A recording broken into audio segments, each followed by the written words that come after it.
Halo para penonton setia channel Jagongora dimanapun kalian berada, apa kabarnya? Semoga kalian semua baik-baik saja.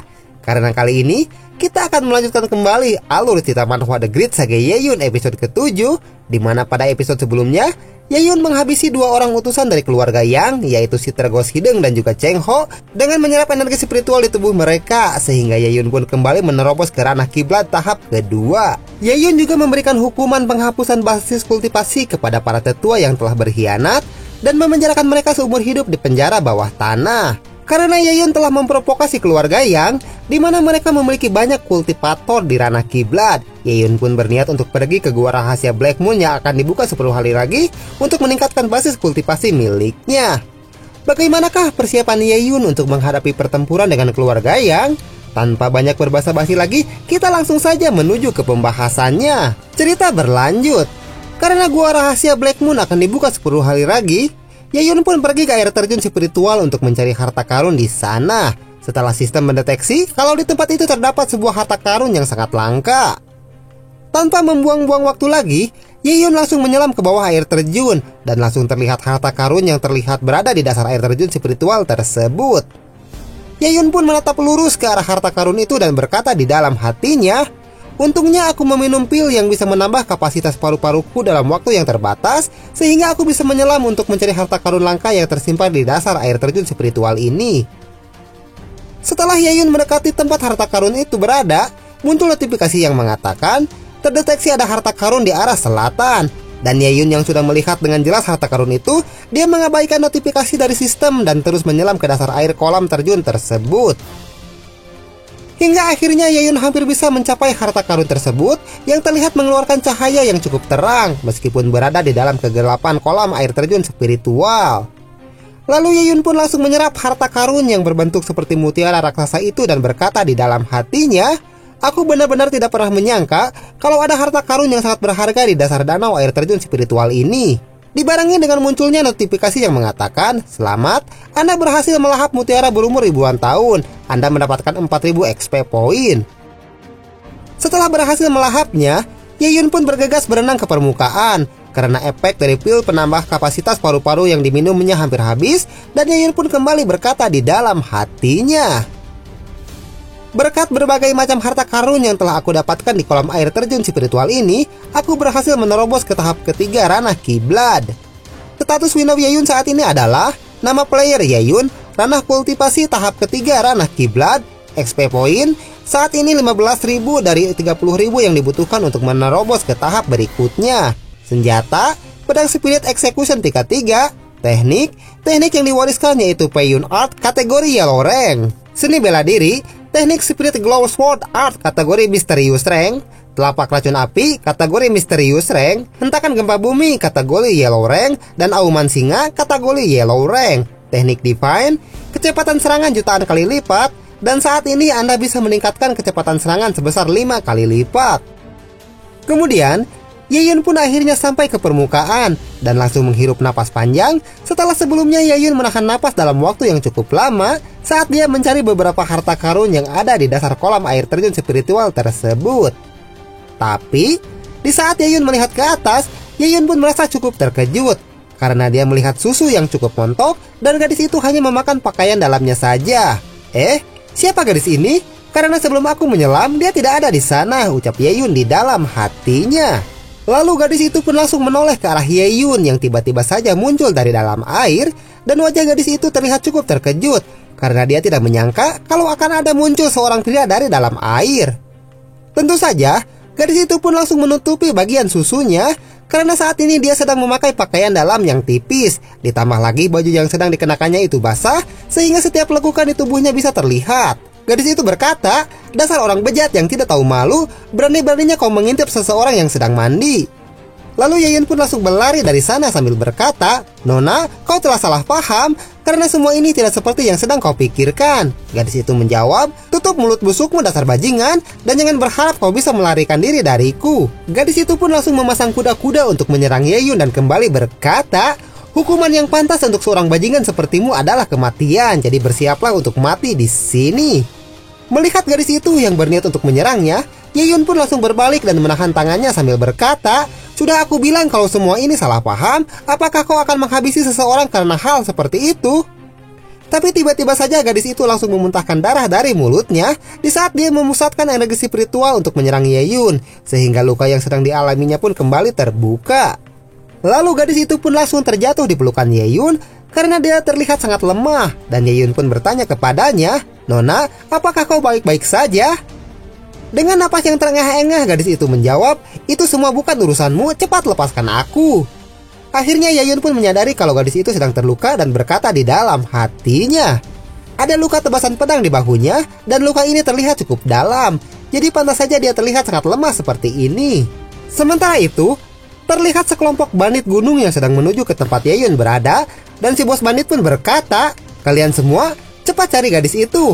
Jangan biarkan dia sampai lolos dari tempat ini." Para bawahannya menjawab, "Baik bos, lagi pula gadis itu sedang terluka, seharusnya dia tidak bisa pergi jauh dari tempat ini." Sampai pada akhirnya, si bos bandit yang sedang mengejar wanita yang sedang terluka itu, dia sampai ke tempat Yeyun berada. Dan dengan senyuman jahat di wajahnya dia berkata, "Nona cantik, kau benar-benar pandai melarikan diri. Sekarang ikutlah bersama kami karena kita akan bersenang-senang." Karena gadis yang sedang dikejar olehnya berada di pelukan Yeyun, si bos bandit pun menyuruh Yeyun untuk tidak ikut campur urusan mereka. "Bajingan kecil, nona cantik ini adalah target dari bandit Wild Horse kami. Jika kau masih menyayangi nyawamu, cepat menyerahlah dari sini. Karena jika tidak, aku akan langsung menghabisimu." Sambil terus memeluk gadis yang sedang terluka itu, Yeyun pun menatap ke arah si bos bandit dengan tatapan mata yang tajam dan berkata di dalam hatinya, "Mereka adalah bandit Wild Horse. Mereka penjahat yang sering merampok dan melakukan kekerasan di kota Baiyun. Aku tidak bisa membiarkan mereka begitu saja." Karena Yeyun hanya diam saja dan malah menatap wajahnya tanpa berkata apa-apa, si bos bandit pun merasa sangat kesal dan sambil bersiap mencabut pedangnya dia berkata, "Aku sudah memperingatkanmu terlebih dahulu, tapi kau malah mengabaikan kemurahan hatiku. Dan di saat aku mencabut pedangku ini, kau akan langsung kehilangan kepalamu." Tapi dengan kecepatan 5 kali lipat yang dimilikinya saat ini, Yeyun dengan cepat langsung berpindah ke belakang si bos bandit yang membuatnya cukup terkejut. Yeyun bilang, "Kebetulan sekali, aku juga sedang membutuhkan banyak SP poin. Dan untungnya kalian datang ke sini secara sukarela, jadi aku tidak perlu repot-repot untuk mencari kalian." Mendengar ucapan sombong dari Yeyun, tentu saja membuat si bos bandit menjadi sangat marah dan langsung mencabut pedangnya sambil berkata, "Bajingan, berani sekali bocah sepertimu berkata seperti itu kepadaku. Sepertinya kau sudah bosan hidup." Kemudian, si bos bandit pun langsung melancarkan tebasan ke arah Yeyun. Tapi Yeyun hanya diam saja di tempatnya berada dan malah menatap ke arah si bos bandit dengan tatapan mata yang tajam. Lalu si bos bandit langsung mencoba untuk menebas Yeyun menggunakan pedangnya. Swug Hyuk Juralit Plus. Dan setelah Yeyun berhasil menghindar, Yeyun langsung melancarkan serangan balik dengan gerakan yang sangat cepat, sehingga si bos bandit pun sangat kesulitan untuk menghindari serangannya. Swug Hyuk Juralit Des. Wadaw, anjir, nyeri anjir. Dan si bos bandit pun langsung terjatuh dari kudanya, di mana barang bawaannya pun berserakan di sana. Setelah Yeyun menyerangnya menggunakan serangan berkecepatan 5 kali lipat, dan terlihat darah yang mengalir deras dari tubuh si bos bandit tersebut. Melihat bos mereka sedang sekarat dan tergeletak di tanah, para bawahannya langsung menghampiri si bos bandit. Mereka bilang, "Bos, bertahanlah, kami akan segera mengobati luka-lukamu." Tapi si bos bandit yang sedang tidak sadarkan diri itu, dia hanya diam saja sambil menjulurkan lidahnya dengan mata terbuka. Tapi di saat anggota bandit Wild Horse berusaha menolong pemimpinnya, Yeyun langsung menghadang mereka. Meskipun sambil menggendong si gadis yang sedang terluka, Yeyun berkata, "Kalian semua berada di ranah kiblat tahap pertama. Sebaiknya jangan buang-buang waktu lagi dan majulah secara bersama-sama." Mereka pun tidak mengerti dengan maksud perkataan dari Yeyun dan terus melaju menuju ke arah Yeyun dengan kuda mereka. Lalu mereka langsung menyerang Yeyun bersama-sama sambil berkata, "Ayo kita habisi bocah bajingan ini agar kita bisa menolong bos kita."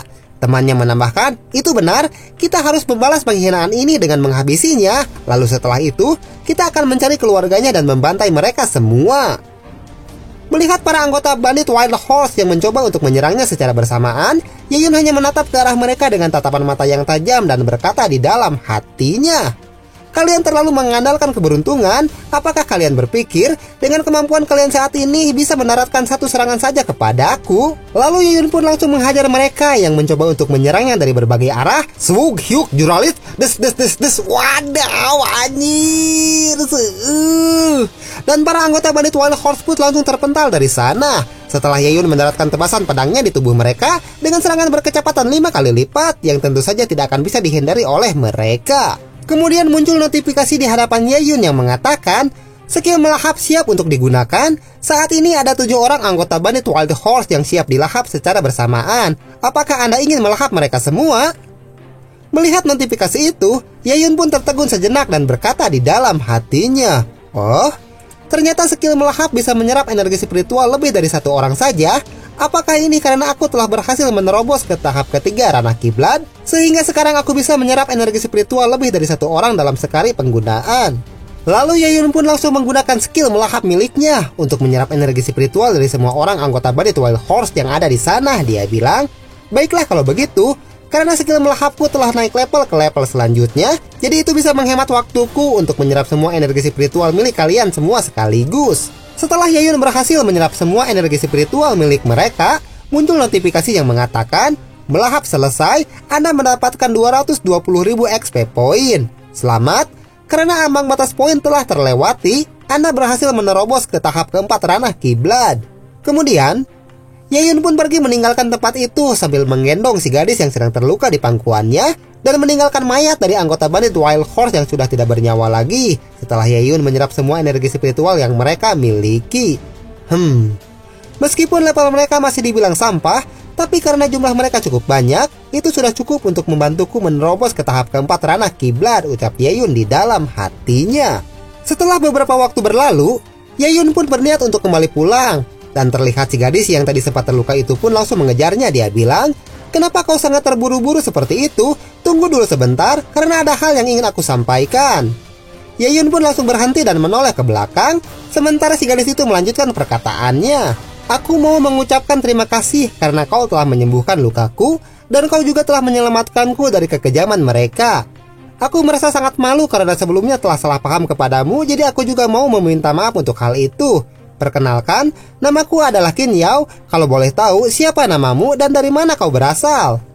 Yayun juga memperkenalkan dirinya kepada Qin Yao. Dia bilang, "Namaku adalah Yayun. Aku berasal dari keluarga Ye di kota Baiyun.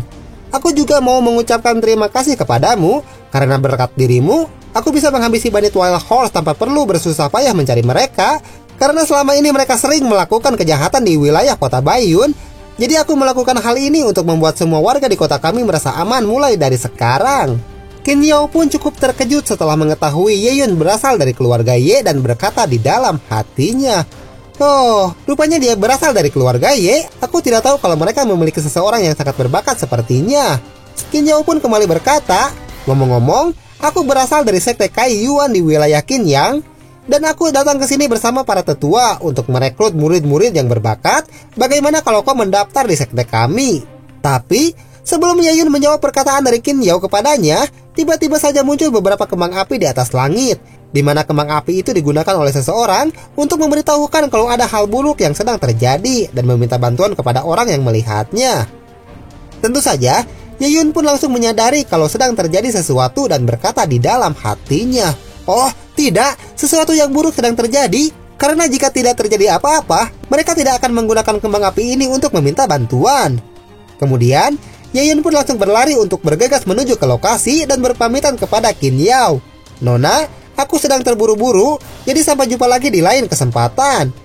Qin Yao yang tidak mengetahui apa yang sedang terjadi, tentu saja dia merasa heran dan berkata, "Hei, tunggu dulu, kau mau pergi kemana? Apa yang sedang terjadi?" Tapi sebelum kita mengetahui apa yang sedang terjadi sebenarnya, ceritanya pun bersambung. Waktu nasib sakitu heulanya pemirsa, engke tepang deui lah jeung dewek di ditu di pusat urang ngopi bareng di ditu. Maju dan berjayalah terus The Jago Ngora Trot Lovers.